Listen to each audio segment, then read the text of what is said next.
Hey everybody, how are you? It is so exciting to be spending some time with you today talking about instructional objectives and learning and how all of these ideas are kind of interrelated. Hopefully, you've had a chance to kind of read through our text already and get an understanding, kind of grasp what it is when we're talking about the idea of an instructional objectives. Today, I want to start by thinking about instructional objectives as a map. And so I have a map here as a picture and kind of this graphic illustration of what it means to follow some kind of direction to get from point A to point B. And that's exactly what an instructional objective is all about. It is a roadmap in terms of learning for how do you get as a designer and a learner from point A to point B. And so this is what we're going to be really diving into today. So if we move forward, what we might be thinking about is objectives for what? So, all right, Brad, you're talking about learning objectives or instructional objectives.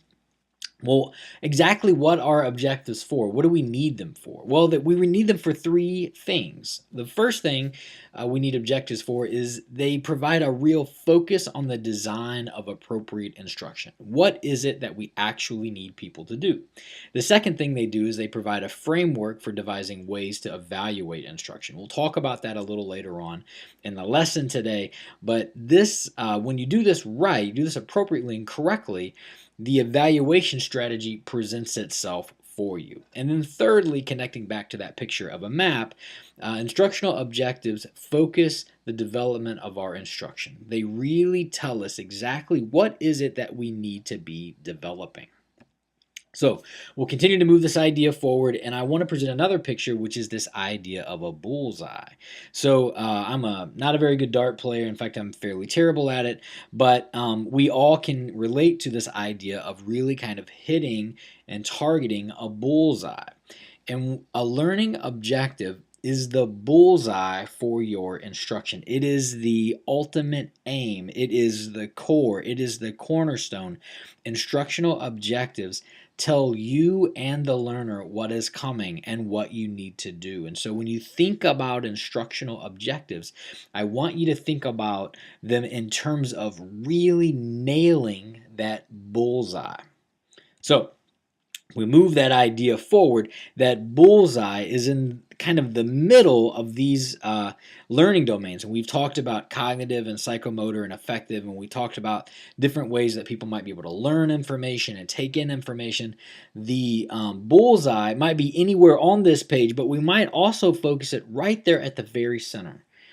Learning objectives pull together various streams of knowledge, skills, and attitude and focus intensely on the bullseye of those skills when you mesh them all together. And so I want you, again, we're continuing to think about roadmap, we're continuing to think about bullseye, and now we're drawing these skills together into some kind of a cohesive unit. So we would be really remiss if we didn't think about Bloom's taxonomy as it relates to instructional objectives. And our text goes into Bloom's taxonomy, so I'm not going to go in to too much depth here, but I would want you to know a couple of things, right? So Bloom's taxonomy really is developed to move from the most basic skill, knowledge, or attitude. Really here we're talking only about knowledge. So Bloom's taxonomy as it relates to the most basic level of knowledge to the most advanced level of knowledge. So we have, if we want to learn something, right, we need to at least know some basic knowledge about something before we can synthesize or analyze or evaluate something. So these happen at graduated levels, right? And Bloom suggested that we actually don't skip these levels, that knowledge is needed for comprehension, that comprehension is needed for application, that application is needed for analysis, and analysis is needed for synthesis, and synthesis is, I know it's surprising, but needed for evaluation, right? And that we can't actually skip these steps. So you can't skip comprehension or application, but you actually need to know these things, right? So Bloom's taxonomy includes those objectives related to information or knowledge, naming, solving, predicting, and other intellectual processes of learning as they relate to the development of instruction. by far, Bloom receives the most attention in instructional programs. I think it's just the most well known and widely applied. If you've been involved in education at all, you know that Bloom's taxonomy is kind of widely cited and known in the education field. But Bloom's taxonomy is this kind of taxonomy of learning, which categorizes levels of domains of learning. And I would encourage you to think about looking at page 95, figure 6.4 in our text to kind of learn some more about this idea of Bloom. But in a nutshell, you should know that that Bloom suggested, as I mentioned previously, that you can't skip these levels, that these levels are kind of holistic and that they require some attention right before we can move to the next level. And that generally speaking, within one instructional event, we can hope to kind of move through 2 or 3 levels, right, within a couple of hours span. So we can give knowledge about something and then have some practice with that knowledge and then give some comprehension and then ask people to apply that information. But it may be too far of a stretch to ask someone to know something that they've never known before and present brand new content and information to them and get them to the point of evaluation, right? And being able to synthesize and evaluate whether content is valid. That would be just asking a lot of someone.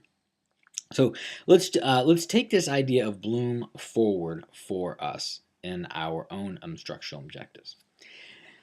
You may be saying to yourself, wow, this just kind of seems big and complicated and I'm just not even sure how to do this. Well, there's kind of a strategy here, and there is kind of an easy way to do this. For the purposes of our course, we're going to create instructional objectives that have 4 main parts, right? So there are 4 main components to an instructional objective that you will need to develop for your HAT project. The first is the condition. Condition of the learners kind of sets the stage for who are we talking about. So who are the learners that we are actually talking about, right? And then in our class we might say in ELFH 312, which is this class. So that condition places all of us within this idea of the instructional objective, right? And the second part is the who. And in this case, it's the students, right? So it's not the faculty, it's not the graduate assistant, it's not the course developers, it's actually the students. So we would read this to say in ELFH 312, students, and then we would insert the action or the verb, right? So exactly what will we be asking someone to do, right? So in ELFH 312, students will demonstrate writing 3 to 5 learning objectives, right? So the verb here is the idea of demonstrate. The action is writing the 3 to 5 learning objectives. So we would read this as in ELFH 312, students will demonstrate writing 3 to 5 learning objectives. And then we place some kind of criteria on it. In this case, I've inserted the criteria using all 4 parts of the instructional objectives formula. So if we were to put this all together, it would read something like the following. In ELFH 312, students will demonstrate writing 3 to 5 learning objectives using all 4 parts of the instructional objectives formula. Now, if we were to step back from this particular example for a minute and just examine the sentence, the objective that we've developed here, and we could ask some questions, right? We would say, well, exactly what are we going to be asking people to do? Well, they're going to need to demonstrate the writing of 3 to 5 learning objectives. And then somebody might say, well, who will these people be? Well, they're students in ELFH 312. These are things that we gather from this instructional objective, just this one sentence.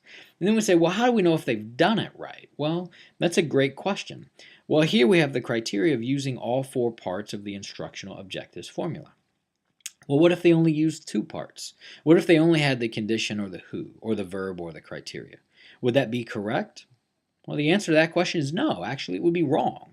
We've asked them to use all 4 parts of the instructional objectives formula. So they would need to demonstrate the writing of those 3 to 5 learning objectives using all 4 parts. Now, just to be clear, now, if we step back out of this example again, the 4 main parts of an instructional objective are the condition, the who, the verb, and the criteria. An instructional objective needs to have all 4 of those parts to be considered correct for the purposes of this class. Now, sometimes in terms of the condition, it's very common to say those who are attending this class or this course or this workshop, right, or as a result of attending this class, learners will blanka blanka blanka. But you will want to be much more specific about who your learners are. And in some ways, we've done that in the learner analysis. So let's move this idea forward. So here's some additional examples, right? In a work meeting, the team leader will manage the line of discussion to keep the meeting under 2 hours in length, right? So what's the condition? Well, the condition is in a work meeting, right? And who is the who? What's the team leader? And what is the verb and the action? Well, they're going to manage a line of discussion, and then the criteria is under 2 hours. Well, what if they finish the meeting in an hour and a half? Well, then they've successfully completed the objective, right? What if they go to 4.5 hours? Wow, that's a really long meeting. That and in this this criteria, they would not have met that criteria. Let's look at the second example. Using Google Scholar, students will generate a list of 20 academic resources to complete a literature review on employee turnover. So the condition is using Google Scholar, not using Yahoo or using the library, but rather using Google Scholar. And the who here is the students. The action of the verb is to generate, the verb is generate, a list of 20 academic resources, right? And what is the evaluation here, right? Or what is the criteria? What's a list of 20?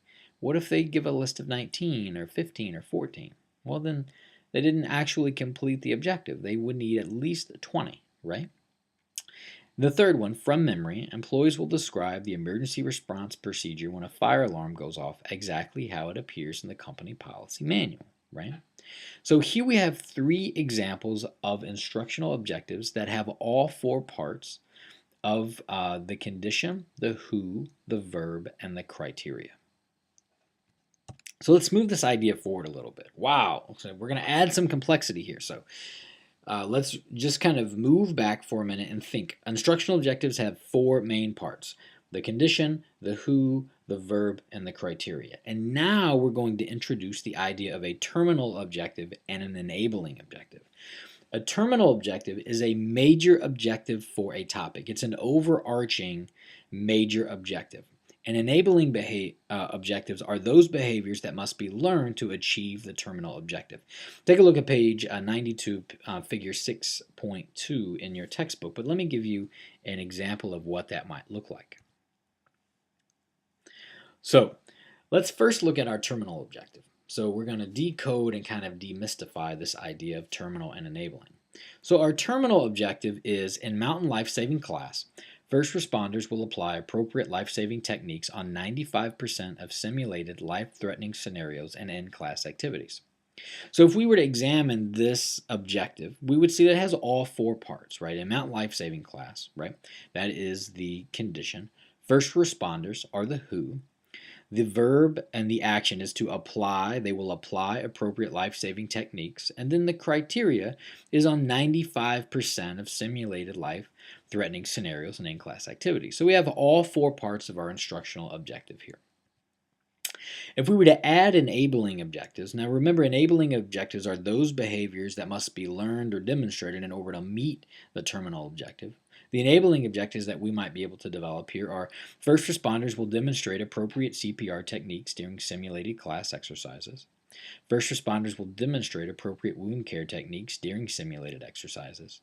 And then lastly, first responders will apply knowledge of mountain terrain in the Southwest region by labeling major exit pathways using a map of the United States.